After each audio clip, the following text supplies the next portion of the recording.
पंडित जवाहरलाल नेहरू, याच्यानंतर हिंदुस्तान से तिसऱ्यांदा पंतप्रधान बनणारे भारतीय पंतप्रधान नरेंद्र मोदी जी,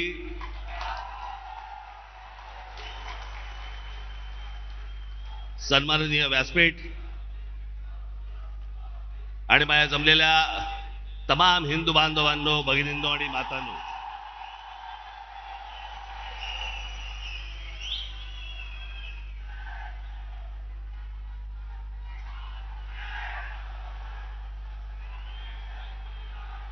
मोदीजी, आपण मुंबईमध्ये याच्या अगोदर अनेकदा आलात,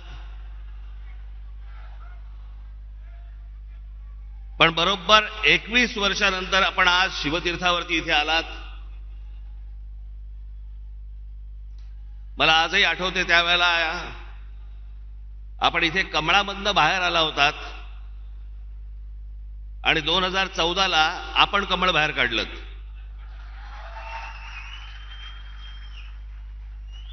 मी आज फार वेळ काही भाषण करणार नाही. आपल्याला सगळ्यांना मोदीजींचं भाषण ऐकायचंय. गेल्याच महिन्यामध्ये माझं इथे भाषण झालेलं आहे.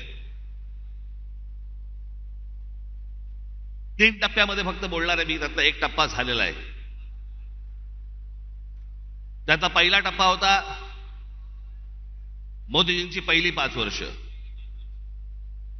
त्या टप्प्यावरती जे बोलायचंय ते 2019 साली बोलून गेलोय.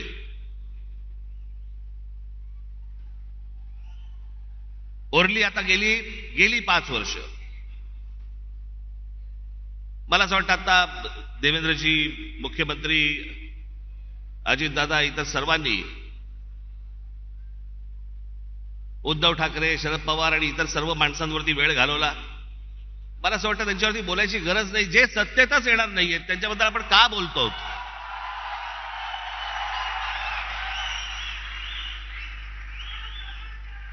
काही आवश्यकताच नाहीये त्या लोकांची. मला असं वाटतं की अनेक अशा योजना ज्या गेल्या 5 वर्षामध्ये झाल्या, मी त्या दिवशी माझ्या सभेमध्ये म्हटलं होतं, टीकेच्या वेळेला टीका, समर्थनाच्या वेळेला समर्थन, प्रशंसेच्या वेळेला प्रशंसा. पण काही गोष्टी अशा आहेत की जे माझ्या आता गेल्या काही सभांमधनं मी उद्धृत केल्या की 90च्या दशकामध्ये जे एक प्रकरण घडलं सगळ्यात मोठं, ते म्हणजे बाबरी मशिदीचं. हजारो कारसेवक तिकडे उत्तर प्रदेशमध्ये गेल्यावरती तिथे मुलायम सिंग यादवच्या लोकांनी, पोलिसांनी तिकडे आमच्या कारसेवकांना ठार मारले, शरयू नदीमध्ये प्रेत फेकून दिली. ते चित्र काही माझ्या डोळ्यासमोर कधी गेलं नाही. आणि ज्यावेळेला बाबरीचा ढाचा पडला, त्याच्यानंतर ते राम मंदिर बनवू मनात असं आलं होतं की कधी हे बनणार नाही बहुधा. पण मोदीजी, मी आपल्याला खरोखर धन्यवाद देतो की आपण होतात म्हणून ते राम मंदिर होऊ शकलं.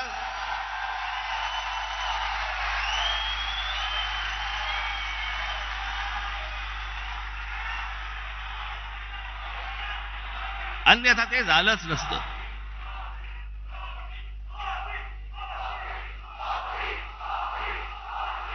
जेव्हापासून मी पूर्वीचा इतिहास,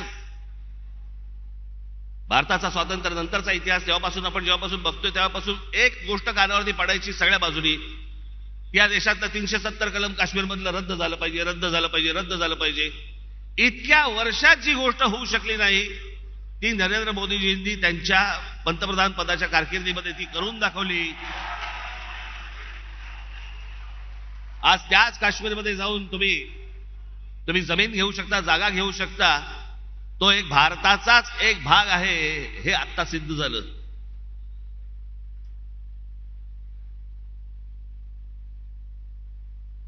राजीव गांधी ज्या वेळेला पंतप्रधान झाले, त्यावेळेला एक मोठी केस झाली होती आणि एक प्रकरण सुप्रीम कोर्टामध्ये होतं. आणि सुप्रीम कोर्टाने निकाल हा शहा बानो नावाची एक महिला होत्या त्यांच्या बाजूने लावला होता. आणि सुप्रीम कोर्टाने तो निकाल लावल्यानंतर राजीव गांधींनी लोकसभेमध्ये बहुमताच्या आधारावरती तो सुप्रीम कोर्टाचा निकाल म्हणजे ज्या बाईला न्याय मिळाला होता तो काढून टाकला आणि त्या मुस्लिम महिलेला कधी न्याय मिळू शकला नव्हता एका छोट्या पोटगीसाठी.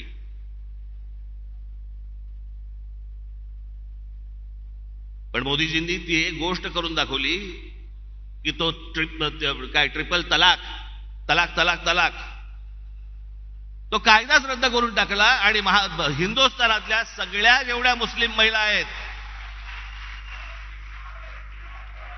त्यांच्यामध्ये एक समाधानाचं वातावरण झालं की रात्री आपला नवरा आला, शुद्धीत आहे का बेशुद्धीत आहे माहित नाही, पण समजा उद्या तलाक तलाक तलाक बोलला तर करायचं काय पुढे?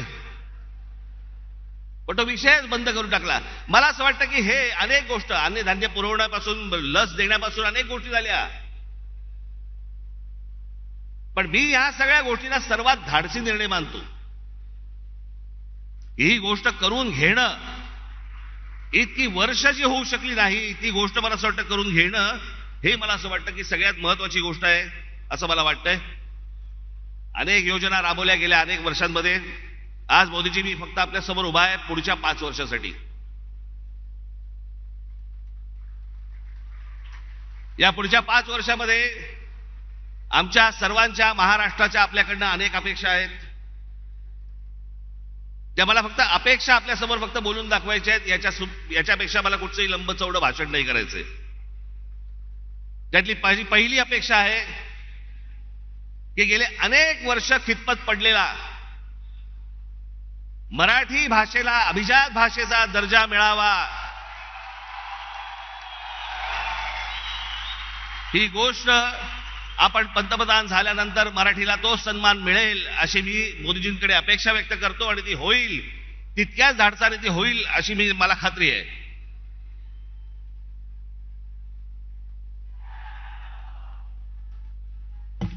दुसरा विषय, कारण बाकीचे कसं आहे, बाकीच्या सगळ्या गोष्टी महाराष्ट्रामध्ये करण्यासाठी म्हणून आमचे देवेंद्रजी आहेत, एकनाथराव आहेत, अजितदादा आहेत, बाकीचे करतील.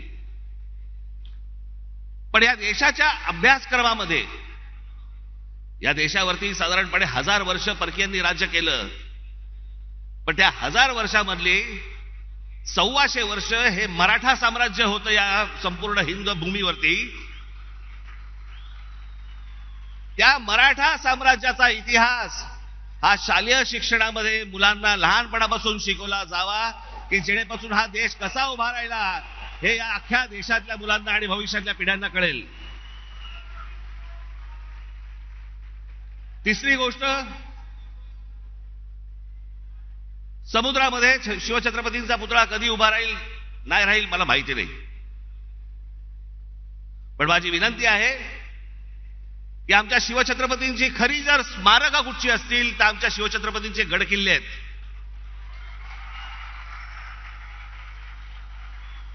आणि या गडकिल्ल्यांना पूर्वीचं ऐतिहासिक वैभव प्राप्त करून देण्यासाठी म्हणून आंतरराष्ट्रीय दर्जाची एक समिती नेमावी.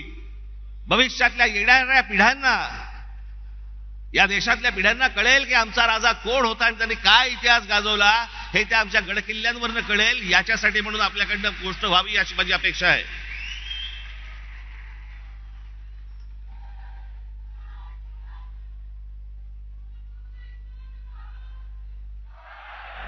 चार पाचच गोष्टी आहेत, माझ्या फार नाही आहेत. देशभरामध्ये अनेक ठिकाणी मोदीजी आम्ही पाहिलं की आपण उत्तम रस्ते बनवलेत, अनेक फ्लायओव्हर्स बनवलेत, अनेक ब्रिजेस बनवलेत. माझी आपल्याला कळकळीची विनंती आहे की गेल्या 18-19 वर्ष आमचा मुंबई गोवा महामार्ग हा अजूनही तसाच आहे, अजूनही तसाच खड्ड्यामध्ये आहे. तो लवकरात लवकर व्हावा अशी माझी आपल्या सर्वांना विनंती आहे. मगाशी रामदासभाईंनी उल्लेख केला, मोदीजी आपण पण आपल्या अनेक सभांमधून पण सांगितलं, पण आज जरा खडसावून सांगावं की या भारतामध्ये डॉक्टर बाबासाहेब आंबेडकरांनी जे उभं केलेलं जे संविधान आहे त्या संविधानाला कुठेही धक्का लागणार नाही. तुम्ही लावणार कधीच नव्हतात, पण जे विरोधक ज्या प्रकारचा प्रचार करतायत मला असं वाटतं त्यांची तोंड एकदाचीच बंद व्हावीत की जेणेकरून परत त्यांची तोंड उघडली जाणार नाहीत. अशी अनेक जनतेची ह्या महाराष्ट्रातल्या अपेक्षा आहे. या देशामध्ये अनेक करोडो मुसलमान आहेत, लाखो मुसलमान आहेत, देशभक्त मुसलमान आहेत, जे या देशावरती प्रेम करतात, जे या देशावरती खरंच त्यांची निष्ठा आहे. खरं तर सांगायची गरज नाही, पण काही मुठभर आहेत जे आज उद्धव ठाकरे आणि काँग्रेसला जे पाठिंबा देणारे आहेत ना, त्यांचा उद्देश हा फक्त गेल्या 10 वर्षात त्यांना डोकं वरती नाही काढता आलंय. आणि ते डोकं वरती काढण्याचा मार्ग कोणता, तर काँग्रेस सारखा सुलभ मार्ग नाही. याच्यासाठी म्हणून ते आज त्यांना सगळ्यांना पाठिंबा देत आहेत. पण लाखोच्या संख्येने, करोडोच्या संख्येने आज मुसलमान आपल्या बरोबर आहेत. त्याला एक शाश्वती पाहिजे, त्याला मनात आदर आहे, तो काम धंदेवाला आहे, त्याला काम करायचं या देशामध्ये, तो या देशाचा नागरिक आहे, पिढ्यानपिढ्या राहणार आहे. पण मला असं वाटतं की हे जे मुठभर आहेत, हे ओवेसी सारख्या ज्या अवलादी आहेत, यांच्या मागून फिरणारे जी लोक आहेत, यांचे जे अड्डे आहेत, हे अड्डे एकदा तपासून घ्या. तिथे माणसं घुसवा, देशाचं सैन्य घुसवा आणि हा देश एकदा कायमचा सुरक्षित करून टाका. म्हणजे आमच्या आया बहिणींना याच्यापुढे देशामध्ये फिरताना कोणत्याही प्रकारचा त्रास इथे होणार नाही, अशी मी आशा अपेक्षा बाळगतो. आणि शेवटचं म्हणजे आमची मुंबईची रेल्वे, लाखो प्रवासी या रेल्वेने प्रवास करतात. या प्रवास करणाऱ्या रेल्वेच्या संपूर्ण यंत्रणेवरती आपण केंद्र सरकारने आपण बारीक लक्ष द्यावं, जास्तीत जास्त त्याच्यासाठी पैसे द्यावे, जास्तीत जास्त ती यंत्रणा चांगली कशी होईल याच्यासाठी म्हणून आपण पाहावं. एवढ्याच फक्त मी आज अपेक्षा आपल्या समोर घेऊन आलो होतो. बाकी भविष्यातल्या येणारा हिंदुस्थान हा आपल्या हातून उत्तम पद्धतीने मोठा हो, जगात मोठा हो, घडो, ही एक आशा अपेक्षा बाळगतो आणि आपल्या सर्वांची मी रजा घेतो. धन्यवाद. जय हिंद, जय महाराष्ट्र. एबीपी माझा, उघडा डोळे बघा नीट.